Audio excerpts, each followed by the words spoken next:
Welcome to The Art Box, your podcast dedicated to exploring the vibrant art scene in Nevada and beyond. Join us as we embark on a journey through galleries, theaters, studios, public lands, and streetscapes, meeting the artists, curators, archaeologists, nature lovers, and cultural influencers who shape our creative community and our world. Whether you're looking for your next cultural adventure, seeking inspiration for your own artistic pursuits, or simply curious about the world of art, tune into The Art Box. Together, let's open up a world of creativity and imagination. Let's dive in. Dreams, what if the night is about you and me? So lift your head up to the sky. Joining us today in our STEAM Center studio is Wende Killinger. And Wende is the director of Clowns with Guns. Okay, so Wende, we want to talk a little bit about Clowns with Guns. Okay. Do you want to give us a little quick overview? So the author wrote this in response to the multitude of school shootings that have been happening in our nation. His attitude was, well, we can just sit back and say, oh, another one, or, we can do something about it. And this was his way of trying to do something about it by bringing attention to it. It's a very satirical look at school shootings. And that's the way he approached this script. It was shocking. Yes. Hello everyone, this is Addie the Art Box research assistant breaking in here with some context from our discussion with the director and cast of Clowns with Guns. The play Clowns with Guns, a Vaudeville, was written by Christopher Evans and is published by Theatre Folk. While the exact publication date isn't specified, it was released approximately 9 years ago, around 2016. Though the phrase school shooting is often linked to modern tragedies, the earliest recorded schoolhouse massacre in what is now the United States took place on July 26, 1764, during a time of deep colonial unrest and violent frontier conflict. In a remote schoolhouse near present-day Greencastle, Pennsylvania, 4 Lenape warriors entered the building and killed schoolmaster Enoch Brown and 9 or 10 of his young students, wounding others. The attack occurred during Pontiac's War, a native-led resistance to British expansion following the French and Indian War. This was not an act of random violence, but part of a larger retaliatory and strategic struggle by native nations fighting for their survival amid betrayal, land theft, and encroaching colonial settlements. This tragic event is cited by some historians as the first school shooting in American history, though its context differs drastically from today's domestic shootings. It serves as a stark reminder that violence in educational spaces, while horrifyingly modern in form, has roots tangled in the early conflicts and injustices of this country. In the short play Clowns with Guns, which explores the absurd and painful realities of school violence today, this early massacre echoes through time. The play reminds us that while the motives and circumstances may change, the grief of lost young lives, and the urgency to confront violence, remains heartbreakingly constant. Yes, and that was his goal. He interspersed, going back as far as he could to the very first school shooting that there ever was, and that was attributed to the Lenape Indians. And that's in the script as well, so it has some historical context. What was your initial reaction when you read the script? I read the script and I thought, I read probably 30 to 50 scripts a year, just looking for that one script. And this is the first one I've read probably about 6 years that has just grabbed me, and I didn't want to let go of it. I loved it. So maybe you want to talk a little bit more, the contrast of the absurdity and seriousness with the story. So I think his thought process behind that was it's a very serious subject. It's very scary. It's not fun to talk about. It's not fun to pull apart and dissect it and try to figure out why this is happening. So he mixed in that element of a circus, and I think you can equate positivity and happiness and lightheartedness with, anything that has to do with a circus. And so I think that juxtaposition of both the lightheartedness and the heavy-heartedness with it worked very well, because it would get very serious and then something funny in the script would happen to sort of give that comedic effect so that the audience could actually breathe. We had one judge said, this grabs a hold of you from the beginning and doesn't let go. It's in your face. So I think we needed those moments of comedy and absurdity to help, I guess, tone the emotions, to elevate those emotions or make them more medium and easier to deal with, I guess, so you don't go too far one way or too far the other way. It grabbed me. Did you have to prepare emotionally? We did. A lot of the kids did some of their own homework. I know Sol, who played the school shooter, actually watched some documentaries on school shooters, and it was very commendable on their part to do that. But they took this play very seriously. I've not had a cast dive into something and totally own it for several years now. And so this was the first cast I've had in several years that we read it, they wanted to do it. I presented it to the administration, and they said, ooh, I don't know, this is pretty serious. So I put it aside. We read a couple more plays, and we just kept coming back to this one. And so I went back to the administrator with a pretty well-versed, I don't want to say argument, but defense of it, saying this is, pretty important. We need to do this. This is the type of theater with a message that people need to see. They don't necessarily want to, and they don't necessarily want to hear it and think about it, but it's a need. And again, I don't know what I can do about school shootings except for expose people to it and get them to think about it and what we can do about it. And so they relented, and with a few caveats, we could not do it at school, so we did it at the community theater. They were nice enough to let us perform it over there, and we did it for competition.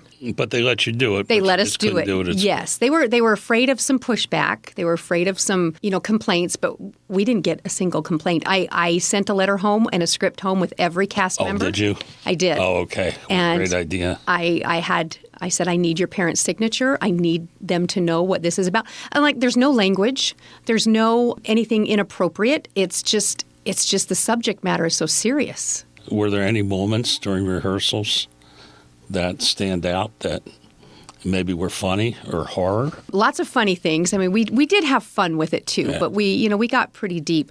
I think two things that really got to me was when Sol played the shooter, because Sol is so unlike the shooter. Sol is the type of person that just likes everybody to be happy and is that tender heart for everybody. And then our bully, Grady Oliver, such a nice guy. And to watch him embody that, I mean, I just remember one day at rehearsal after he got done, I said, I don't like you. And that's good. I mean his character. I don't like your character. And it was really good because I thought, you guys have really accomplished something, because I forget that you're my actors. I forget that you're my students, and you've really embodied these characters and you've brought them to life, which is not always hard to do because, they're the furthest thing from these characters. The girl, Siri, who played my cheerleader, so not a cheerleader, very atypical of a cheerleader, and just did a great job with it. Well, your bully was here. Okay, great. And they joked on him. Yes. A little bit that we didn't even. Well, I think one of them said that they didn't like him very much. Oh, yeah. But they all loved him. Right. Yeah, we You all could love tell it. that. Yes. What kind of reactions did you receive from audience? We had some tears.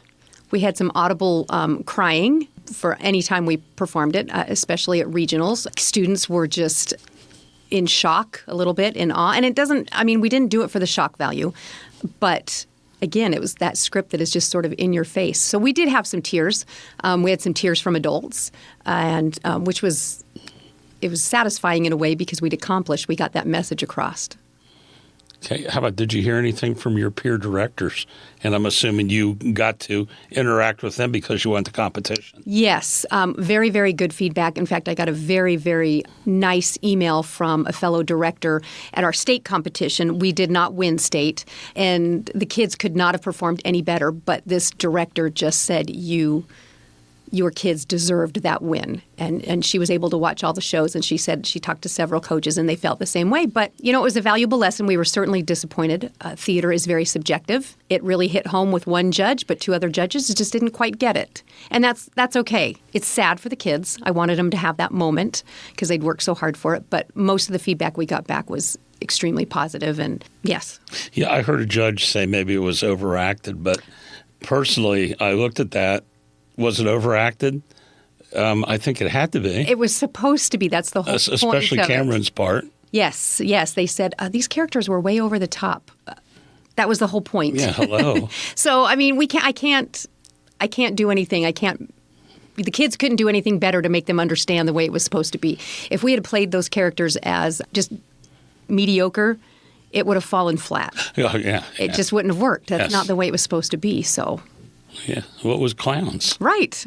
With guns. Yes. Do you think theater and this doesn't have to just be about this play, but do you think theater can change minds or start meaningful conversations Oh, absolutely. about real world issues? Absolutely. And in every show, I like to try and engage my audience. I want them to leave thinking about something, just as I want to leave thinking about something when I go to a show. And it's not always, you don't always leave with a great feeling. We did a show back in Cheyenne called The Survivor, and it's based on a true story about kids that survived the Holocaust, in the Jewish Warsaw ghettos. Again, that was not one where you left feeling, oh my gosh, that was such a great play. You leave feeling like, wow, it was very impactful. And so I think part of my responsibility is to make that impact as much as I can through theater and teaching lessons, life lessons with these kids through theater. Theater is art, but I think that art can be beautiful. Yes. Okay, or it can make you think. Right. Okay, and I get as much out of a piece that makes me think that I do out of one that I say, wow, that's beautiful. Right. And sometimes you look at something and you think, I don't quite get it. And that's okay, because the next person will. Congratulations on winning the regionals. Thank you. And are you guys going to take this anywhere else? I don't think so. I think we've put it to rest. They did receive perfect scores at regionals, and that was definitely a major high for the students and for myself, because they did work so hard. State was a bit of a letdown, but again, it's a life lesson. And so I think the kids are ready to just sort of put it away for now. I am extremely proud of this group of kids. We had a couple characters that had, my thoughts and prayers had absolutely no lines, but lots of actions, and they were every bit as strong as the kids with all the lines. And so everybody from the ones that had the most lines to ones that had no lines were just strong all the way across. And I was just very proud of them and for the work and the dedication. I can't make them do that. They have to want to do it, and this group really wanted to do it. My sound guys, they wanted to do it. Kurt, who did all the makeup, wanted to do it, and everybody gave me 110%, so I'm just very proud of them. They did such a wonderful job. Thank you. Well, Wendy, thank you for coming in. I really appreciate it. You do a wonderful job up there. Every one of the plays are good, and you can tell the kids are there because they want to be there. Well, thank you. I certainly enjoy it, and they make it worth it. Okay, and I hear a lot of, we love Miss Wendy. Aw, that means a lot. Yeah. So I love them too. Well, Wendy, thank you very much. Thank you, Steve.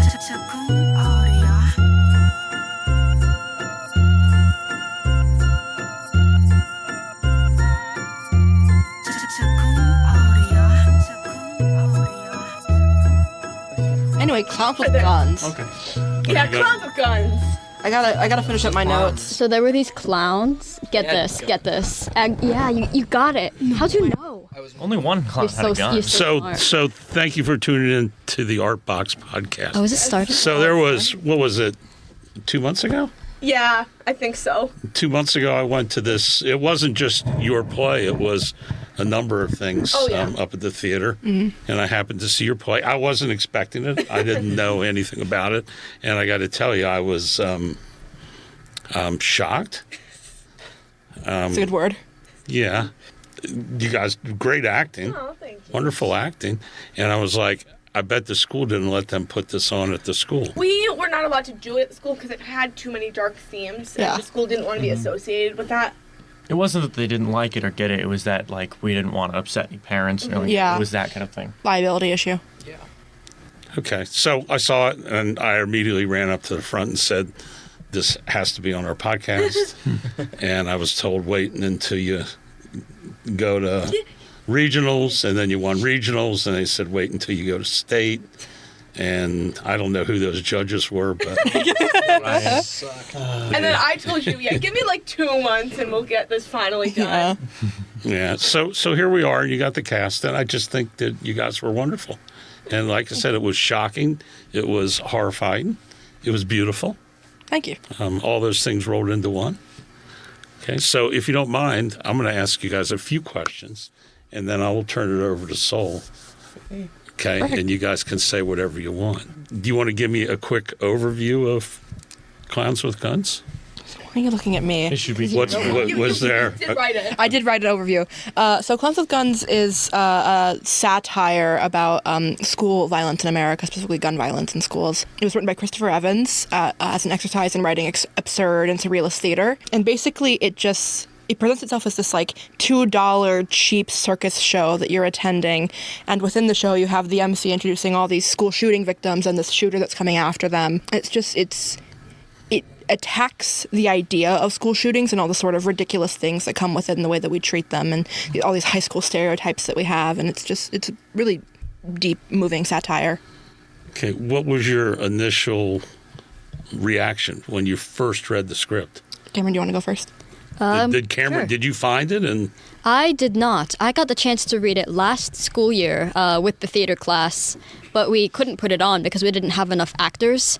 But I knew this year when she was like, we're going to do a play, I really pushed to do clowns because I absolutely loved the script. the title's striking, Clowns with Guns. How do you think that the contrast of absurdity and seriousness helps the story? I feel like it got people to kind of think of it in a less serious light. Like they hear clowns and then they think, oh, it's going to be like funny and stuff. And they know something in the back of their head because of the guns part. And when all the themes are introduced and stuff, it's slowly getting them used to like, you know, like, okay, this is going to be kind of serious, but it's still kind of like humorous and stuff throughout like all of like the stereotypical introductions and stuff of the cast. And then so that when it gets to the actual scenes where like somebody gets shot or something, it hits that much harder because they don't feel like they feel secure. They feel safe there, and then they're caught off guard by the shooting and everything. I was caught off guard by the shooting. It took a while to get to the shooting. I feel like the title Clowns with Guns and really the entire show is meant to, you know, like Kurt was saying, it's attacking the idea of school shootings, the way we view them, the way we treat them. That's why there's, you know, the character of the media, you know, coming in and trivializing it, you know, thoughts and prayers, the character thoughts and prayers. It's all a joke. It's calling out people who, you know, calling out the people of like this society who treat school shootings like that as a joke without them realizing it. Yeah, and I was in the audience for every production that we did of this, because I only did the makeup. I wasn't on stage ever. And I noticed we had these playbills with content warnings of what was in the show in the back, so people who were sensitive to that sort of stuff could sit that out. Every time people would read the title and they'd laugh and they'd say, oh, Clowns with Guns, that's so funny. And they'd flip it over and they'd see content warning, school shootings, suicide, death. And they'd be like, school shootings? This is so stupid. What are they talking about? And then they get into the show and they'd start crying. Oh, yeah. People got really caught off guard by that. And I think that was good. I made a specific and conscious effort to write those content warnings, being like straight off the bat, hey, this is a vaudeville about school shootings. So I was expecting that, you know, people, if you read a content warning on anything, it's gonna be there. The first thing I put, there's gonna be clowns. Yeah, there's gonna be guns. But people still didn't expect it. They still didn't believe what we had to show them. How did you prepare emotionally or mentally to play your parts? I think Soul's got a great answer. Oh, yeah. Okay, so it was genuinely really mentally hard to actually prepare to do this. I am absolutely nothing like my character, obviously. You're not a shooter. You're not a shooter. No, I did have a gun in my back. Fake one. A fake gun in my back. You keep doing this. It was fake, everyone. That's about the only thing that we had in common. But it was really mentally hard to actually prepare for this because I had to do something that I've never had to do before. That doesn't make any sense. I mean, I sure hope so. Yeah, it does. Like, I don't know how to say it. It just was very mentally challenging because I have to go shoot people, and I know it's a play, but it at times just felt a little too much. Yeah, like you're a very kind person. You're not the shooter in any regard. You did one specific thing leading up to being the shooter. Would you care to divulge? What was that again? You watched a ton of videos. Oh yeah. To mentally prepare with it, I watched like the most traumatizing video on the top 10 worst shooters in American history. It was interviews with school shooters, for the record. Yeah, no, it wasn't interviews. You told me it was. Sorry, I didn't mean it then. Freak. That was a hard. This is in the newspaper, Soul. Yeah. What? I read this in the newspaper. That's the comment you gave to the newspaper, that you watch interviews with school shooters. Oh, I mean, I get it was part of it. I mean, the interview Did you was just lie? No. Sorry, here's your. Let me take a laughter break, Grady. You look so done. Yeah, I had to watch a lot of videos to try and get in the mindset of it, and I used that a lot in order to get the sad and angry parts out. And it made me realize a lot of things. But yeah, it was really mentally hard. While I would love to perform the shooter again, I'm a little grateful I don't have to, because it was very mentally challenging. Being casted as the bully, like I actually at first I didn't want to be the bully. Like for a while I was like, can someone else be the bully? Like I don't want to. I'd rather focus on other things right now. But then she said, no, I need you. Like you're just match it perfectly. Like, which is funny because like You match it perfectly. I don't act that way, but like I guess I'm able to like really put on that like mean facade, be like, oh, like these booger eating morons, you know. It's because you're really mean to your friends. Yeah. Yeah, mean to me specifically. There were a lot mean. Of experience. There were a lot of moments where I was watching you on stage where I was like, man, I hate this guy. This guy sucks. It did help to point at Hayden, so. Yeah, I noticed that. You did that a lot. You would point over at us while we're doing sound. It helped you. It sparked some anger deep in your soul. You were pointing to your bully victims. What kind of reactions did you get from the audience? And let's break it down. The audience at your age and versus adults. Okay, actually, I have a very big point here. Sometimes the audience would laugh at the most inappropriate moments too. Oh, yeah. There was... I think it's a good thing, actually. It's an uncomfortable response. It's so supposed them to be, venting yeah. I think people were emotions laughing they out don't of- know what to feel. Yeah, but that I makes sense. found that crazy the first few times we performed this, because I'm like, why are people laughing at these really inappropriate... I think when we performed at Nationals, I swear... Nationals? Competition. Someone was laughing when Alana had to be carried on with the gurney. I swear someone was laughing. Don't laugh. I'm just trying to get someone else. Are you happy Alana had to die? No, it's horrible. But yes, that was one of the biggest things. Is I was astonished by what people were laughing at and what they weren't laughing at. A lot of people cried. I A noticed lot that. of people cried. The majority of people that walked out of the theater, especially at regionals and state, which was people our age, were sobbing. There was an entire row behind me. I would go around afterwards and ask people what they thought about the show, because I was passing out playbills, so they knew that I was affiliated with it. And everyone was like, I loved it so much. Those clowns freaked me out. I cried a lot. A lot of people got really emotionally moved by the show, which I quite liked. Mm-hmm. When we did sound in was it State, the last one we did? Yeah. Yeah, it was when we did sound in State. The girl who helped us set it up, because it's a different process every time. Mm-hmm. The girl who set it up when we brought out the gurney, was like, oh, like actually swore. Like, it was really shocking for everybody in the audience. And I really like that Soul mentioned that like people were like laughing at that too, because of the mixed responses, because of the uncomfortableness in the audience. I think that's why I liked working on this so much. Mm-hmm. It was really interesting. Mm-hmm. I think there was a noticeable differences between the three performances that we did publicly. Mm-hmm. The first one we had at the community theater, it was all like relatives and family and stuff. So I think it was maybe a tiny bit less impactful for them, just because they were more focused on like their kids acting, how they were doing and stuff. When we went up to regionals, it got a little more intense, because everyone who was watching and stuff was like really focused on like, oh, are we gonna win? Like comparing us to their performance and everything. But the one I noticed the most was the final performance at State, when because we had a lot more crowd participation during that. Like people would there was a part where Cameron goes like, everybody, to get them to like continue the song. And the sound lady who was with us tried to continue it as well to get people in the crowd going. There were people behind me who sang along with that song to the Yeah. best of their ability. And so it just seems like all of the crowds had like a different reaction to it and stuff, since it seems like State was a little bit more laid back technically for the people who weren't performing, just because like they thought like, we've won once, we have a chance at winning again and stuff. Yeah. And so it was interesting to see how people would laugh at things, people would cry coming out of the theater. And the thing I noticed the most of the third performance was genuine shock the most, especially with the stretcher.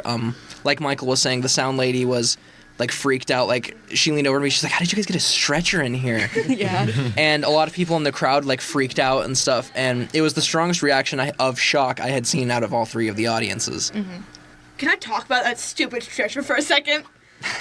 I mean, I guess. It is preparing, so yeah, you should. Sorry, what? It is preparing for the play, so like, yeah, you should talk about that. The last time we got to perform it at Nationals. State. there was not enough room at all. Let me try and explain this. There was about a doorway's length of room, from basically one end of a room to like another, but it's like a really small room. And there was already something in there that we were told nothing was going to be in there. One end of a room to another, but it was a really small room. Can someone else explain it? No, because no one else was down there. When you went off stage for where the gurney was to be placed, there was hardly more length than the actual gurney itself. Yes. It was a very, very small opening. And so when that gurney got to that end of the stage, it got stuck because there was a set piece for a different play already back there. And so we had to jump over the gurney. Me and two other actors had to jump over the gurney and try to wiggle our way out there in a span of 20 seconds. And at one point, I had to like hold one of them back so we wouldn't be seen at the audience. I was just like full on hugging them from behind. I didn't know this. And then one of the other actors was a little bit bigger, and so I had to like pull them because they couldn't get over, and it was a really bad experience. Gurney. Okay. Was there any specific feedback that surprised you or moved you? Okay, I know this is really... Besides the laughing. I know this is really stupid to say. I was weirdly shocked when people started crying. I don't know why, but I didn't expect that. I think it's just because I'd done it so many times, so I'm like, why are people crying at this? Yeah. Yeah. Exactly. The feedback we got from the judges was at stage. Oh, that surprised me a That lot. was so lame. We had one judge who said that we overacted it. We were going too far, and then we had another judge who said that we didn't go far enough. In the same showing, by the way. In of the same performance. And the transitions were bad. Yeah, the transitions between from scenes. the Mind you, one we scene don't we have. had. We don't have transitions. Didn't they also say that the there's one staging scene. was bad, despite there being 4 stools? Yeah, that set sucked. Those 4 stools were really terrible. Maybe they could see the gurney. I couldn't see it, and I was further forward than them. I couldn't see it. We didn't even notice you guys struggling to get out. Yeah. Yeah, we didn't see anything. It looked seamless. Yeah, the feedback from the judges was a little bizarre at stage. Yeah, that's where I was kind of going at because I heard that. And it's like, did they see the same? The feedback from the Play that I audience saw. seemed great, though. Like, they seemed to love it. Yeah. Well, because the other crazy thing is, when we went to compete for the first time, we had received such amazing feedback from the judges. Yeah, we we got got a perfect score. Perfect we got score, a yeah. perfect score Perfect. with one very small critique, and so we felt very confident going into it. So when we heard those comments for our performance second time around, it was absolutely maddening. Yeah, it knocked the wind out of me. I was literally crying. I was so upset. I think what made a lot of people upset specifically was the fact that, like, after we found out that we didn't win, we were all looking for something to blame for the fact that we didn't win, like something that stood out to the judges that made them not give us Or we were in like the win we thought we deserved. we even thought we were like disqualified for like Yeah, we thought Yeah. we might have been disqualified for like coming out slightly too early. Yeah. But what was a hurt hard the show. most to most of us was the fact that there wasn't anything. Well, and other performances were also like, hey, you guys were like robbed. Like that's crazy. Everyone thought we would win because Everyone. It was either us or another play, Cry the Peacock. Cry the Cry the Peacock. Peacock. To kill a mockingbird. To kill a peacock. That is not the To kill play. a peacock. yeah. But Yeah, those judges gave really strange critiques to other schools as well. I was in contact with somebody who was in Cry the Peacock, and they also got a note that they overacted it, or their transitions Really? were bad, or it was just, those judges were bizarre. But we did have one judge that absolutely loved it, so I'm grateful for that at least. and it's the judge that got after us for Yeah, Being early. yeah. odd experience all around. Very odd. But it was nice, Very fun Yeah. trip. Like, I liked staying over the weekend. It was very nice. except for the fire. It was. Fire was the most Wait, fun part. we'll explain that. We'll explain that later. Yeah, that's it. We'll- That's We'll yeah. explain Create that some later. suspense. We need a whole section that's just the disasters that came with Clouds with Guns. Moments before and Home moments two, after and the home- disaster. and then The struggles. Home two. Does this include Barefoot in the Park? So going forward, do you think theater has a place to change minds? Oh, absolutely. Yes. Absolutely. Yeah. Yeah. That's what theater has pretty much always been used for, from like cabaret to hair to everything. Yeah, theater has always been used to spread political and social messages because it's it's a really effective way to kind of get people to think about things when you're putting it into song form or you're doing it on stage. It's very impactful for a lot of people. I mean, I feel that all art can do this, and all art has in some form always done this. Yeah. But I've always appreciated the way theater does it because it gets in your face about it. It's loud and it's powerful and emotional, and I really appreciate that. Yeah, looking at it from, well, formerly an outsider perspective, I guess. I used to see it as sort of like, why are they overacting everything in, like, plays and stuff? Why are they, like, doing this? Why are they doing that?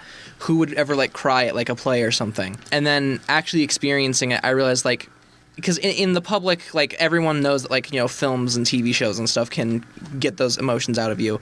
But I think the advantage theater has over stuff like that is that you are there. Mm-hmm. You are there experiencing it. That is a real person in front of you doing all of this stuff. When it's being overacted and stuff, there's reasons for it, and you rarely notice the overacting in a theater production when you're there, and when you do notice it, it's purposeful. It needs to be there. It's the difference between a live concert and listening to an album like on a CD. Exactly. Yeah. Absolutely. There's something different about it. There's something that like really moves you when you're there in person and there's real people in front of you. Okay, my last question is, where are you taking it? I already know but you hope to take this play anywhere else, or? I don't know. I hope. I It would would be love very to. fun. I'd love to do it would like be one last amazing. time. Okay, I know I can't speak on behalf of all the cast, but I know a lot of the cast members were not proud of the final performance that we got to do. People have a lot of said it was our best performance. I completely disagree. I think the first time we got to compete with it was our best performance. And the problem with our last performance is a lot of people were sick, recovering sick, or were already it was a rough couple days leading up. And the stage was tiny. It was tiny. It was a very rough environment leading up to that performance. And so, me personally, I want another chance to perform it because I feel like I need to redeem the shooter. Yeah, and also our first performance in town was You quite sorry, you need- Okay, I'm gonna fall on the floor laughing You need about a this. what? You redeemed the shooter. You need. Sorry, we need a guys. sequel where the shooter becomes redeemed. his redemption arc. Villain. His redemption arc. Tomorrow, kid. Probably tomorrow. Well, you can do that if you want, All right. Well, I'll turn this back over to you guys, but I got to say it was really good. I had to do this podcast, and thank you for putting up with all my questions. Oh, of course. So, I already told them that we were going to have questions beforehand. Yeah. director's note from Steve: the cast and crew will continue on with an unedited portion on our episode 301.1.